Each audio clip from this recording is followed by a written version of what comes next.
This is a tutorial for you how to solve a Rubik's Cube, but not a classic one like this, a one by one like this. And now it is solved, all phases are done. First, you will need to scramble it. Because I'm filming with the left hand, I'm scrambling just with the right hand, and then solving. So, let's say up,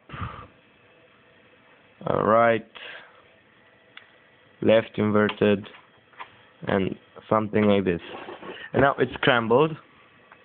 And how to solve? You need a few algorithms,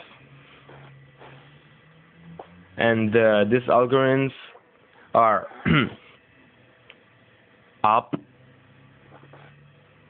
right, up inverted, right inverted, up inverted, front. And now you have this phase here. And now another algorithm to solve it.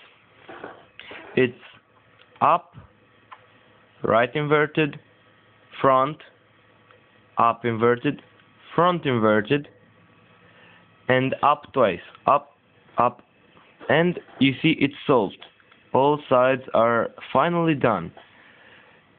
And this is it.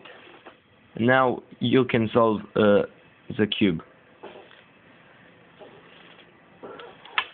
And bye bye.